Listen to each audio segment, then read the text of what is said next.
Donc je m'appelle Stéphane Tisserand, je suis directeur de la gestion des carrières pour le groupe Vinci Construction et plus spécifiquement pour Vinci Construction France. Voilà. J'ai eu un parcours assez classique dans la fonction RH, puisqu'en fait j'ai démarré il y a un peu plus de 25 ans dans cette fonction.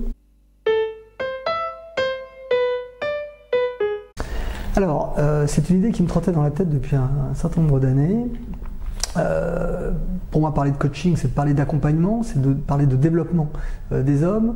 Donc il m'a paru assez naturel pour mieux comprendre les cadres et les managers que j'avais à suivre et à gérer, de me former donc au coaching pour les accompagner dans leur développement personnel, bien sûr dans un cadre professionnel.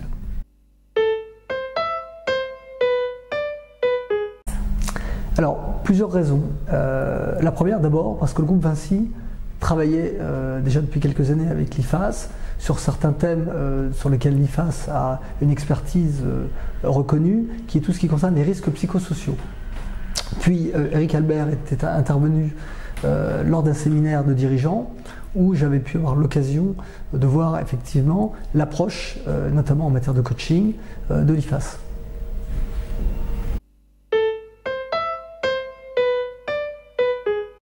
Alors, j'en tire plusieurs choses. La première, déjà pour moi-même, à titre professionnel, c'est, j'allais dire, la maîtrise d'un certain nombre d'outils de compréhension des managers que je suis amené donc à suivre, à accompagner dans leur développement, parce qu'en fait, lorsqu'on suit des managers et notamment des dirigeants ou des gens qui aspirent à des fonctions dirigeantes, finalement l'élément discriminant ce sont les comportements.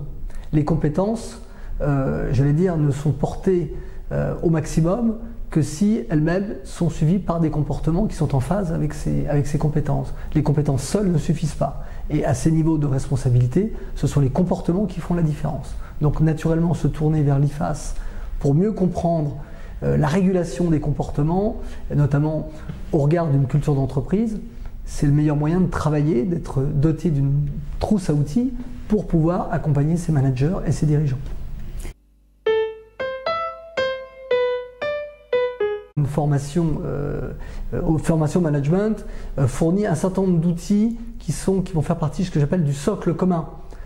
On est sur des outils, j'allais dire, relativement standards. La formation, je dirais, au coaching et le fait d'être accompagné, par exemple, dans le cadre d'un coaching, permet, si j'ose dire, de customiser, d'offrir un outil particulièrement personnalisé pour chaque personne qui va être amenée finalement à suivre ce type de cursus.